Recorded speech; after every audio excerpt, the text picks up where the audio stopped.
بالله من الشيطان الرجيم بسم الله الرحمن الرحيم قل تعالوا أتل ما حرم ربكم عليكم ألا تشركوا به شيئا وبالوالدين إحسانا ولا تقتلوا أولادكم من إملاق نحن نرزقكم وإياهم ولا تقربوا الفواحش ما ظهر منها وما بطن ولا تقتلوا النفس التي حرم الله إلا بالحق ذلكم وصاكم به لعلكم تعقلون ولا تقربوا مال اليتيم إلا بالتي هي أحسن حتى يبلغ أشده وأوفوا الكيل والميزان بالقسط لا نكلف نفسا إلا وسعها وإذا قلتم فاعدلوا ولو كان ذا قربى وبعهد الله أوفوا ذلكم وصاكم به لعلكم تذكرون وأن هذا صراطي مستقيما فاتبعوه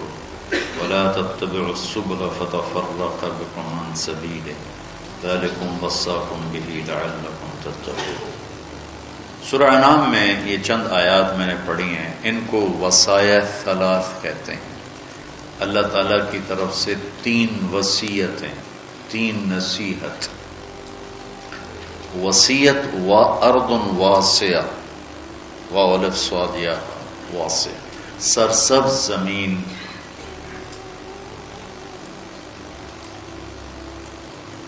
لہلہاتی زمین، فصل پھول پھلوں سے بھری ہوئی زمین کو ارض واسعہ کہتے ہیں۔ ایسا بول جو دل کی زمین کو سرسبز کر دے اسے وصیت کہتے ہیں۔ وہ بول جو دل کی دنیا میں خوبصورتی لے آئے اور چمن کھل جائیں صفات کے، اس کو ارضن، اس کو قول و وصیہ کہتے ہیں، وصیت۔ تو اللہ تعالیٰ نے یہاں 3 وصیتیں فرمائیں۔ فرمایا کہ آؤ میں تمہیں بتاؤں جو تمہارے رب نے حرام قرار دیا ہے۔ پہلا ہے شرک نہ کرو۔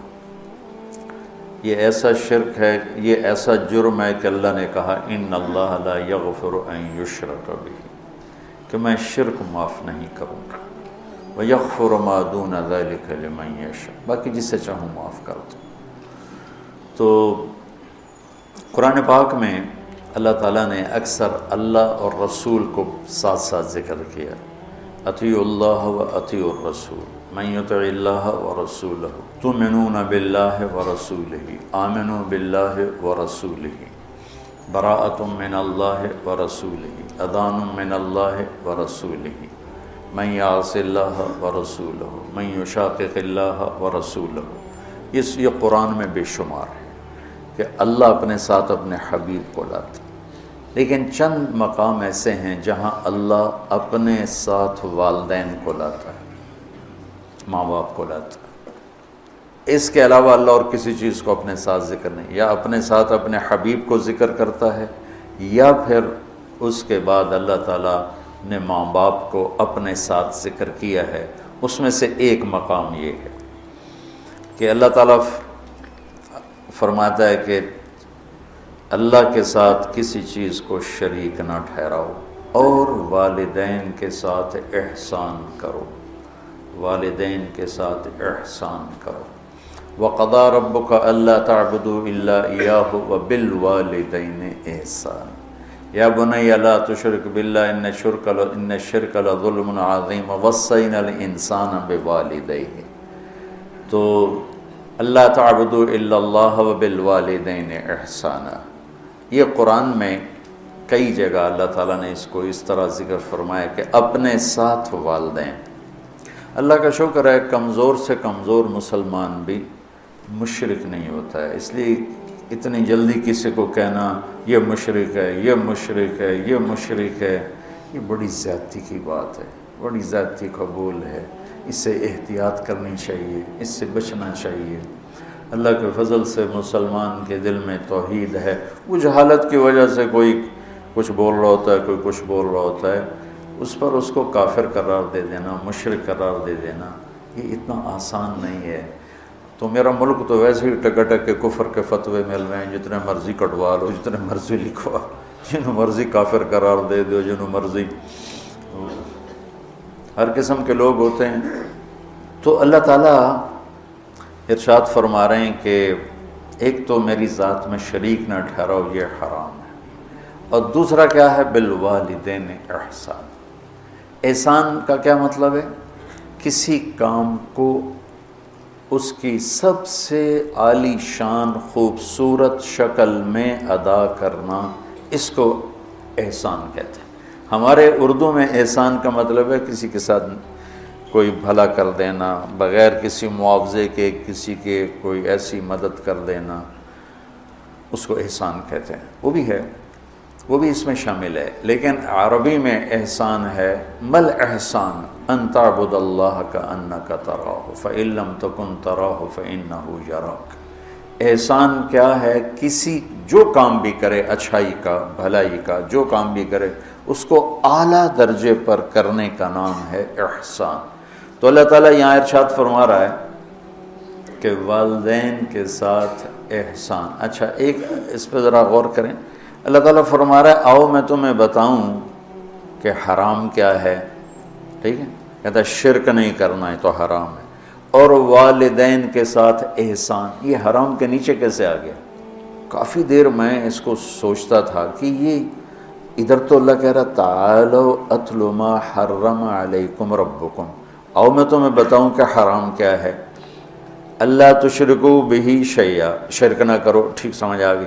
وبالوالدین احسانا، اس کو پچھلے جملے سے یا تو نکالیں، یہ نیا جملہ ہے، اس کے نیچے لائیں تو پھر کیا مطلب ہے کہ پیچھے تو اللہ شروع کر رہا ہے تو میں بتاتا ہوں حرام کیا چیز ہے، شرک. ٹھیک، اور والدین کے ساتھ احسان.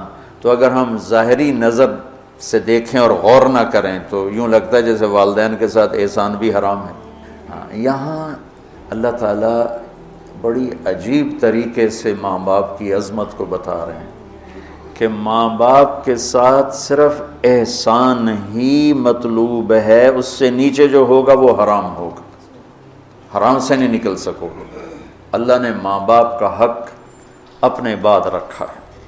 لا تقل لہما اف، جس کو ہم کہتے ہیں بیزاری سے ماں کو کہہ دیا باپ کو کہہ دیا اتنا بھی اللہ تعالیٰ فرما رہا ہے کہ اتنے کی بھی ہم گنجائش نہیں دیں گے ماں باپ کے سامنے. میرے نبی نے فرمایا میری ماں ہوتی اور میں عشاء کی نماز کے مصلی پہ کھڑا ہوتا اور سورۃ فاتحہ پڑھ رہا ہوتا اور میری ماں مجھے کہتی محمد، تو میں ماں کی خاطر نماز توڑ دیتا. جریج نے نماز نہ توڑی ماں کی پکار پر. اللہ کے نبی کا فرمانا اگر وہ عالم ہوتا تو نماز توڑ دے. وہ عابد تھا، وہ نماز توڑ دیتا. اگر وہ عالم ہوتا تو وہ نماز توڑ دیتا. وہ نفل نماز تھی. تو اللہ تعالیٰ وَقَضَىٰ رَبُّكَ أَلَّا تَعْبُدُوا إِلَّا إِيَّاهُ وَبِالْوَالِدَيْنِ إِحْسَانًا، کہ تیرے رب کا فرمان ہے، تیرے رب کا اعلان ہے کہ بندگی صرف اللہ کی ہے اور احسان ہے والدین کے ساتھ. تو یہاں یہ ایک خوبصورت انداز میں تاکید کی انتہا ہے کہ احسان سے نیچے جو ہوگا وہ اسی حرام میں آئے گا. احسان سے بھی کوئی اوپر کی بات ہے تو وہ کر کے دکھا، وہ کر کے دکھا. جو ابو ہریرہ رضی اللہ تعالیٰ عنہ کی نے مسجد میں جہاد کی ترغیب سنی تو آ کے ہتھیار اٹھانے لگے. ماں نے پوچھا کہاں جا رہے ہو؟ کہا میں جہاد پہ جا رہا ہوں. تو کہنے لگی میں تو اکیلی ہوں، میرا پیچھے کیا بنے گا؟ کہا یہ نہیں مجھے پتا، بس میں جا رہا ہوں. تو انہوں نے بہت محنت کی، وہ مانے نہیں. پھر انہوں نے اپنے چھاتیوں کی طرف اشارہ کیا، دیکھ میں نے تمہیں یہ دودھ پلایا ہے، اس کے واسطے رک جا. کہا نہیں میں نہیں رکوں گا. ہتھیار اٹھا کے چل دیے. ان کی والدہ نے اللہ کے نبی کو پیغام بھیجا کہ میں نے دودھ کا واسطہ دیا پھر بھی یہ مجھے چھوڑ کے جا رہا. تو ابو ہریرہ جب آئے تو آپ نے منہ یوں پھیر لیا. میں آپ کو بتا چکا ہوں کہ آپ کی ناراضگی کی نشانی تھی کہ آپ دیکھ کے منہ یوں پھیر لے. آپ نے منہ پھیر لیا. تو ابو ہریرہ یا رسول اللہ خیریت تو ہے؟ کیا ہوا؟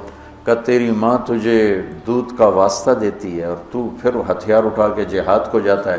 مجھے تیرے ایسے جہاد کی کوئی ضرورت نہیں، چل جا اپنی ماں کے پاؤں میں بیٹھ، وہی تیرا جہاد. کلاب بن امیہ جہاد میں چلے گئے، والدین دونوں بوڑھے تھے. امیہ کو جب بتائے بھی نہیں والدین کو، تو امیہ کو پتہ چلا تو انہوں نے شعر کہا اذا دعت الحمامۃ ساق حر الی بیضاتها دعوا کلابا ترکت ابا مرعشۃ یداہ وَأُمُّكَ لَا تُسِيغُ لَهَا شَرَابًا، کہ تو نے ماں باپ کو اس حال میں چھوڑا ہے کہ ایک کا نوالا اپنے ہاتھوں سے منہ پہ نہیں جاتا اور ایک اپنی طاقت سے اٹھ نہیں سکتا، تو اس حال میں چھوڑ کے تو کہاں چلا گیا؟ حضرت عمر کو پتہ چلا اشعار کا، تو انہوں نے فرمایا کلاب کدھر ہے؟ کہا جی وہ جہاد میں فلاں محاذ پر، کا بلاؤ اسے۔ تو انہیں بلایا گیا، مسجد میں آیا تو حضرت عمر کھڑے ہو گئے، کوڑا اٹھا کے مار مار مار، کوڑا مارے، اچھا یہ کون سا جہاد ہے بوڑھے ماں باپ کو چھوڑ کر؟ پھر ایک لگائیں ٹھو، یہ کون سا جہاد ہے بوڑھے ماں باپ کو چھوڑ کر؟ اتنا مارا کہ اس کے سر سے خون نکلنے لگا کہ یہ کون سا جہاد ہے بوڑھے ماں باپ کو چھوڑ کر؟ تو پھر فرمایا جب تک تیرے والدین زندہ ہے تجھے مدینہ سے نکلنے کی اجازت نہیں۔ میرے نبی نے بتایا تھا نا قیامت کی نشانیوں میں سے ادنا صدیقہ و اقصا اباہ، کہ لوگ دوست کو گلے لگائیں گے، باپ کو دھکے دیں گے،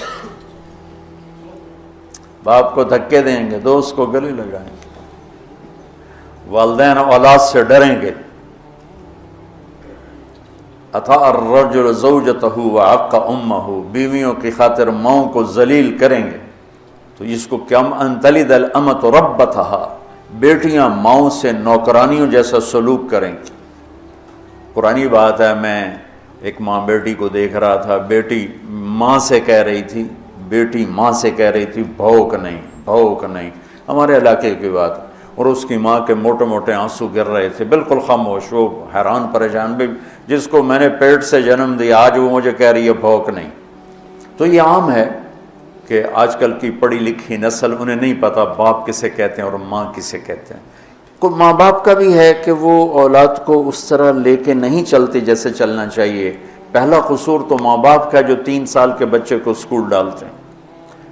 محبت کی رسیوں کو کاٹنے والے والدین ہیں، محبت کی جڑوں کو اکھاڑنے والے والدین ہیں جو 3 سال کے بچے کو اسکول ڈال دیتے ہیں اور ماں کی گود سے محروم کر دیتے ہیں، اور وہ بچہ جتنے گھنٹے وہاں رہتا ہے اس کے اندر ایک لاوا پکتا رہا۔ چونکہ میں ہاسٹل لائف گزار چکا ہوں، مجھے اس کا خود ذاتی تجربہ ہے۔ حالانکہ میں تو 11 سال کی عمر میں لاہور گیا، میرے والد مجھے ڈاکٹر بنانا چاہتے تھے، تو لاہور کے بڑے عالی شان سکول سینٹرل ماڈل میں داخل کروایا۔ ہاسٹل لائف 11 سال کی عمر، میرا رو رو کے برا حال، 3 سال میں روتا رہا، پھر میرا دل پتھر ہو گیا۔ والدین کے لیے میری محبت مرتے دم تک پھر بیدار نہ ہو سکی۔ ہاں، تبلیغ میں لگنے کے بعد میں ان کا ادب، احترام، خدمت، سامنے نہیں بولنا، پوری اپنی جاں فشانی کے ساتھ ان کی خدمت، لیکن میرے دل میں ان کے لیے محبت کی شمع نہیں جل سکی کہ انہوں نے اسے خود بجھایا تھا۔ تو اس میں والدین آج کل بہت روتے ہیں، لیکن اس میں ایک بہت بڑی وجہ خود والدین بھی ہیں کہ وہ بچوں کو وہ ٹائم جو پہلے 10 سال والدین بچے کو دے دیں، ساری زندگی بچہ والدین کو دے دے، اور 3 سال کے بچے کو دھکا دے دیا۔ اب تو اسکولوں کے اشتہار ہیں 18 ماہ کا بچہ بھی لے لیں، میں جمدے نال ہی لے لو، ماما نے چھٹی دے دے میں جم کے تھوڑی جھولی چ پا دیں۔ یہ میں کیا کروں، میرے دیس کا ڈاکٹر بھی تاجر ہے، وکیل بھی تاجر ہے، اور یہ علم والے بھی تاجر ہیں۔ جب کسی قوم پہ زوال آتا ہے تو ہر شعبے پہ آتا ہے۔ جب علماء تجارت دین کو بیچ رہے ہیں تو باقیوں سے کیا گلا، جب ممبر ہی بک گیا ہے تو پیچھے کیا گلا۔ سارے ایسے نہیں ہیں، سارے وکیل ایسے نہیں، سارے ڈاکٹر ایسے نہیں، سارے علماء ایسے نہیں، یہ اکثریت کی بات ہے۔ ہر طبقے میں چونکہ شر غالب ہے تو ہر طبقے میں وہ غالب ہے۔ تو میرا رب کہتا ہے کہ ایک میری ذات میں شریک نہ ٹھہراؤ، اور ایک والدین سے احسان سے نیچے ہمیں قبول نہیں، احسان تک پہنچو گے تو قبول ہوگا۔ آپ جنت میں تشریف لے گئے تو قرآن کی تلاوت سنی، آپ نے فرمایا کون کر رہے تلاوت؟ انہوں نے کہا جی حارثہ بن نعمان ہے۔ کہا ہے حارثہ بن نعمان؟ وہ تو مدینے میں ہے۔ کہا وہ ماں کا خدمت گزار ایسا ہے کہ جب قرآن پڑھتا ہے ساری جنت کو سنایا جاتا۔ وہ ماں کے کیسے خدمت گزار تھے کہ ماں کے کپڑے خود دھوتے تھے، بیوی سے نہیں دھلواتے تھے، ماں کے لیے سالن روٹی خود بناتے تھے، بیوی سے نہیں بنواتے تھے، ماں کے سامنے بیٹھ کے ان کو روٹی ہاتھوں سے کھلاتے تھے، ان کو خود نہیں کھانے دیتے تھے۔ ماں کے سر میں تیل لگاتے تھے، کنگھی کرتے تھے، جوئیں نکالتے تھے، یہ سارا کام وہ کرتے تھے۔ 2 صحابہ کے بارے میں آتا ہے کہ والدین ماں کی وہ خدمت کی جو کوئی نہیں کر سکا، ایک حضرت عثمان اور ایک حضرت حارثہ بن نعمان، عثمان بن عفان اور حارثہ بن نعمان۔ اور حضرت امام زین العابدین علیہ السلام اپنے والدہ کے ساتھ روٹی نہیں کھاتے تھے، اور یہ ہمارے ہاں تو ہم اجمی لوگ ہیں نا، بخیل لوگ ہیں، اب وکھری وکھری پلیٹیں جو اپنی بوٹیاں پا لو، کوئی ہور نہ کھا لوے۔ تو عرب کٹھا کھاتے تھے، کٹھے بیٹھ کے کھانا آج بھی تہذیب ہے۔ ہم نے قطر کے بادشاہ کے دسترخوان پہ کھانا کھایا، وہ اور لوگوں کے ساتھ مل کے بیٹھ کے کھا رہا تھا۔ تو کسی نے کہا آپ ماں کی اتنی خدمت کرتے ہیں تو آپ ان کے ساتھ کھانا کیوں نہیں کھاتے؟ فرمایا کہ مجھے ڈر لگتا ہے کوئی ایسی بوٹی نہ اٹھا لوں جو میری ماں کی نظر میں اور میں اٹھا کے مجرم بن جاؤں، کہ وہ میری ماں کی نظر میں ہو اور میں اس سے پہلے اٹھا کے کھا لوں تو کہیں میں ماں کا مجرم نہ بن جاؤں، اس لیے میں ساتھ نہیں کھاتا ہوں۔ کسی نے حضرت علی سے پوچھا حسن آپ کے بیٹے کیسے ہیں؟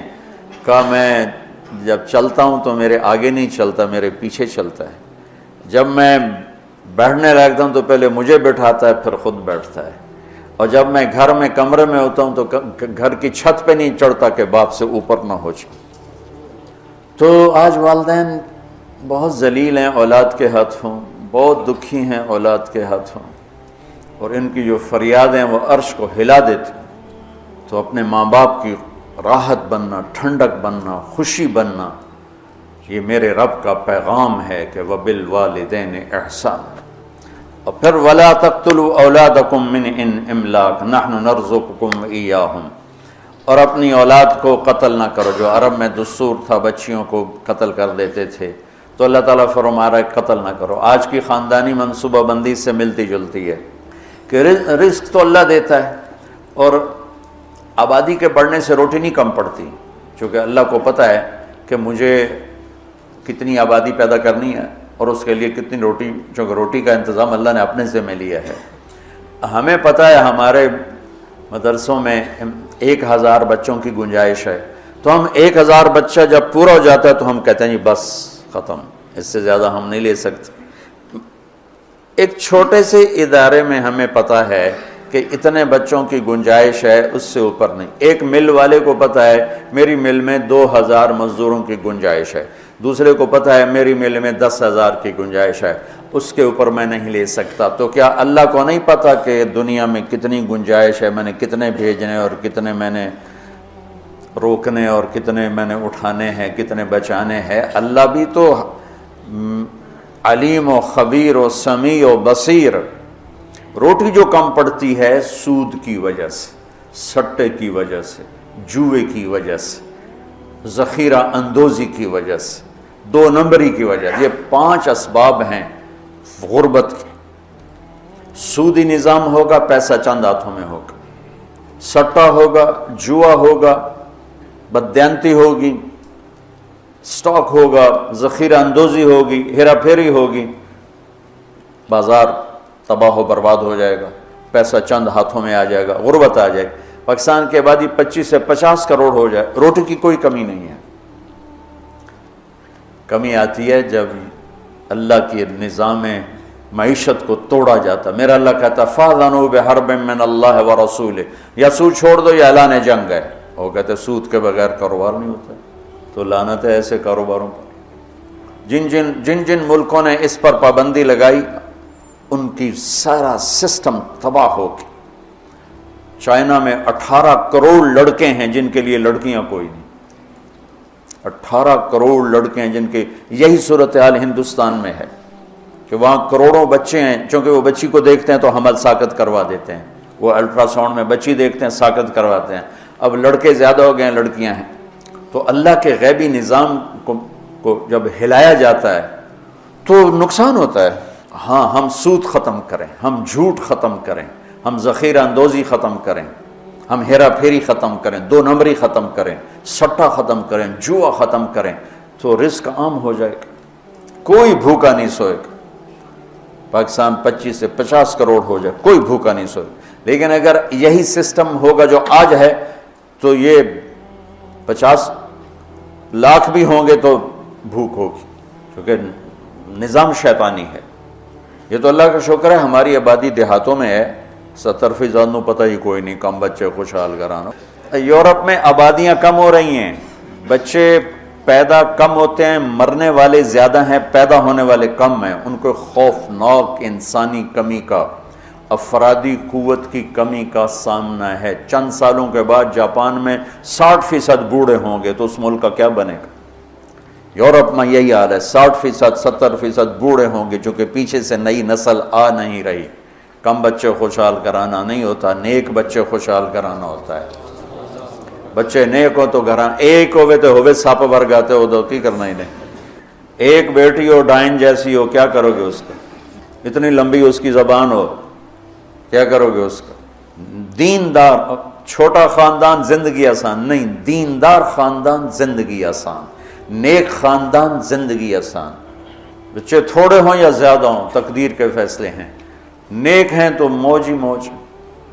ہزاروں گاڑیاں گزرتی ہیں، میرے لمبے لمبے سفر ہوئے تو کسی ایک آدھ گاڑی میں کوئی ایک بچہ بیٹھا ہوتا ہے۔ یورپ امریکہ کا جو میرے سفر ہوئے میں نے دیکھا، اور صبح تم اللہ کے فضل سے دیکھنا چنگ جی پر لڑکے سکول کیسے جا رہے ہوتے ہیں، ہماری ڈگی میں بھی بچے بیٹھے ہوتے ہیں۔ کم بچے خوشحال کرانا، نیک بچے خوشحال کرانا۔ آبادی کی کثرت سے روٹی کم نہیں پڑتی ہے، تو اللہ کے رب ہونے کو چیلنج کر دیا ہے۔ ہمارے اپنے کرتوتوں سے روٹی کم پڑتی، کیوں سودی نظام، کیوں جھوٹ ہے، کیوں ہیرا پھیری ہے، کیوں دو نمبری ہے، کیوں ملاوٹ ہے، کیوں کھوٹ ہے، کیوں سٹا ہے، کیوں جوا ہے، کیوں پرچی پہ کاروبار چلتا ہے۔ یہ غلط کاروبار، غلط طریقوں کی وجہ سے ہر شے تباہ برباد ہوئی پڑی۔ اور تیسری بات فرمائی وَلَا تَقْرَبُوا الْفَوَاحِشَ مَا ظَهَرَ مِنْهَا وَمَا بَطَنَ، اور فرمایا کہ بے حیائی سے بچو، بے غیرتی۔ جس معاشرے میں بے حیائی آتی ہے، زنا آتا ہے، زنا آتا ہے، نسل تباہ و برباد ہو جاتی ہے، خاندان ٹوٹ جاتا ہے، خاندان بکھر جاتا ہے۔ ہمارے مسائل اور ہیں، ہماری پریشانی ہماری بددیانتی، کھوٹ، جھوٹ کی وجہ سے کچھ نہ کچھ ہمارا فیملی سسٹم پھر بھی موجود ہے، لیکن یورپ تباہ ہو چکا ہے، مغربی ملک تباہ ہو چکے ہیں کہ ان کا فیملی سسٹم ٹوٹ چکا ہے۔ وہاں نہ کوئی ماں ہے، نہ کوئی باپ ہے، نہ کوئی بھائی ہے، نہ کوئی بہن ہے، نہ کوئی بیٹی ہے، نہ کوئی بیوی ہے۔ وہ انتہائی کرب کا شکار ہے۔ مجھے ڈاکٹر ملا، میں امریکہ سے آیا ہوا تھا، رائمنڈ ملا۔ میں نے کہا تم کس چیز کے ڈاکٹر؟ میں بچوں کا ڈاکٹر ہوں، نفسیاتی مریض۔ میں نے کہا ہے بچے بھی نفسیاتی مریض ہوتے ہیں؟ کہ اتنے مریض ہیں کہ میری لسٹ 6 مہینے بعد ڈیٹ ملتی ہے، میری لسٹ میں 6 ماہ بعد اس کا نمبر آتا ہے، اتنے مریض ہیں لائن۔ میں نے کہا اس کی کیا وجہ ہے؟ کہا ماں باپ نہیں ہے۔ باپ تو ہوتا ہی نہیں ہے، بوائے فرینڈ ہے، جب وہ حمل ہوتا ہے وہ چھوڑ کے بھاگ جاتا، وہ کسی اور لڑکی کو لے لیتا۔ اکیلی لڑکی بچہ جنتی ہے، پھر اس نے جاب کرنی ہے، اپنا گھر چلانا ہے، تو بچوں کو چھوڑتی ہے۔ وہاں وہ کیئرنگ بنے ہوئے ہیں ہاؤس، جہاں یہ پورا کاروبار ہے کہ بچوں کو وہاں چھوڑ کے چلے جاؤ۔ وہاں بچے کے پاس ماں نہیں ہے، باپ نہیں ہے، بہن نہیں ہے، بھائی نہیں ہے۔ وہ آنکھ کھولتا ہے تو ایک غیر مانوس ماحول میں ہوتا ہے۔ کہاں وہاں جہاں یہ بیبی کیئرنگ بنے ہوئے ہیں سینٹر، وہاں دیواروں کے اوپر فوم لگا ہوا ہے، چونکہ بچے ٹکرے مارتے ہیں دیواروں میں، اپنا سر پھاڑ لیتے۔ تو وہ ہم سے زیادہ تباہ معاشرہ ہے کہ وہاں بوڑھے کی زندگی نہیں ہے، جوان کی زندگی نہیں ہے، عورت کی زندگی نہیں ہے، مرد کی زندگی نہیں ہے۔ اور یہ وہ یہاں تک پہنچے بے حیائی، عورت کو ننگا کیا تباہ ہو کے، عورت کو مرد کے ساتھ بٹھایا تباہ ہو کے۔ میرے رب نے حد فاصل کرا، عورت الگ جنس ہے، مرد الگ جنس ہے۔ عورت کے لیے گھر کی زندگی ہے، مرد کے لیے بازار کی زندگی ہے۔ جب تم بڑے دانشور بنو گے اور ایک ڈیسک پہ ان کو بٹھاؤ گے تو بے حیائی۔ آج کی یونیورسٹیوں میں جو کھلم کھلا، میں زبان سے کیسے کہوں، اپنا ہی پیٹ ننگا کرنے والی بات۔ اور میرا رب کہہ رہا ہے لا تقربوا الفواحش ما ظہر منہا وما بطن، کہ بے حیائی کے قریب نہ جاؤ، بے حیائی کے قریب نہ جاؤ۔ اچھا، یعنی زنا کے بارے میں اجل لا تقربوا الزنا، یہ نہیں کہا کہ لا تزنو، زنا نہ کرو، کہا لا تقربوا، زنا کے قریب نہ جاؤ، قریب جانے کا کیا مطلب ہے؟ بے پردگی، آوارگی، مکس گیدرنگ، عورتوں کے چھوٹے کپڑے اور اب جسم کو ننگا کرنا، نمائش کرنا۔ یورپ کی عورت بیچاری کو تو پتہ نہیں ہے، وہ نہ ماں ہے، نہ بیٹی ہے، نہ بہن ہے، نہ بیوی ہے، وہ ایک ٹیشو پیپر ہے، استعمال کر کے پھینک دیا جاتا ہے۔ مغرب کی عورت انتہائی مظلوم ہے، دیکھنے میں وہ نظر آ رہا ہے آزادی نہیں ہے، اللہ کی قسم کربناک زندگی ہے، کربناک زندگی۔ اس لڑکی کا کیا حل ہوگا جو 11 سال کی عمر میں اپنا خاوند ڈھونڈنا شروع کرے اور 20 نوجوان اسے استعمال کر کے پھینکتے چلے جائیں، اس کی کیا زندگی ہوگی؟ اور اس نوجوان کی کیا زندگی ہوگی جو بیوی کی تلاش میں دھکے کھا مر جائے اور اسے کوئی وفادار لڑکی نہ ملے؟ عورت کو شوہر نہیں ملتا، مرد کو بیوی نہیں ملتی، تو اس لیے وہاں کی نسل گھٹ گئی ہے۔ تو میرا رب کہتا ہے لا تقربو، لا تقربو کا مطلب ہے کہ جو چیزیں بدکاری کو ہوا دیتی ہیں وہ ہے مرد عورت کا کھلا اختلاف، عورت کی بے پردگی اور عورت کا کپڑوں سے باہر آ جانا۔ مرد پورے کپڑوں میں اور عورتیں ٹانگیں ننگی کرتی جا رہی ہیں، رانیں ننگی کرتی جا رہی ہیں، بازو ننگی کرتی جا رہی ہیں، کوئی تو عقل کی بات ہو۔ یہ شیطان نے عورت کو الٹے راستے پہ چلایا اور اس نے اپنی عزت بھی گنوا دی، عصمت بھی گنوا دی اور اپنا مقام اور مرتبہ بھی گنوا دی۔ تو شرک نہ کرو، والدین کے ساتھ احسان کرو، اور فرمایا بے حیا نہ بنو، بے حیا نہ بنو، بے غیرت نہ بنو۔ اور لا تقتلوا النفس التي حرم اللہ الا بالحق ذالکم وصاکم بہ لعلکم تعقلون۔ یہاں ایک وصیت پوری ہو جاتی ہے، اور کسی کو قتل ناحق نہ کرو، قتل ناحق۔ من یقتل منکم متعمدا، من یقتل مؤمنا متعمدا فجزاؤہ جہنم خالدا فیہا غضب اللہ علیہ ولعنہ وعد لہ عذابا عظیما۔ اللہ نے پانچ عذاب سنائے ہیں۔ جو کسی مسلمان کو جان بوجھ کے قتل کرے گا اس کی جزا ہے جہنم، خالدن فیہا ہمیشہ رہے گا، غضب اللہ علیہ اور اللہ اس پہ غضب ہوگا، ولعنہ اور اللہ کی اس پہ لعنت ہوگی، وعد لہ عذابا عظیم اور اس کے لیے عذاب عظیم تیار کیا ہوا ہے۔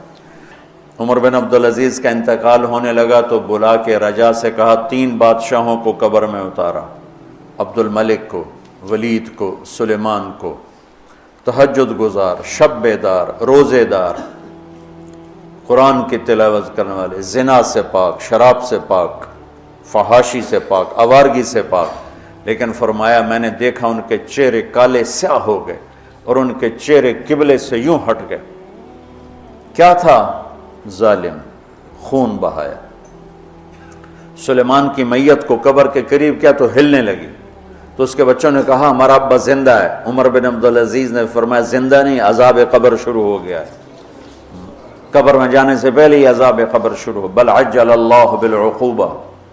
ان کا ایک جرم تھا تینوں کا، ظالم، ظلم، خون پانی کی طرح بہایا۔ تو میرا اللہ کہتا لعنت ہے اس پر جو قتل کرے گا، غضب ہے اللہ کا جو قتل کرے گا، ہمیشہ جہنم میں جلتا رہے گا جو قتل کرے گا، اور عذاب عظیم ہے جو قتل کرے گا۔ تو یہ ذالکم وصاکم بہ لعلکم تعقلون، اللہ تمہیں یہ وصیت کر رہا ہے تاکہ تمہیں عقل آئے۔ یہ 3 وصیتیں مکمل ہو گئیں۔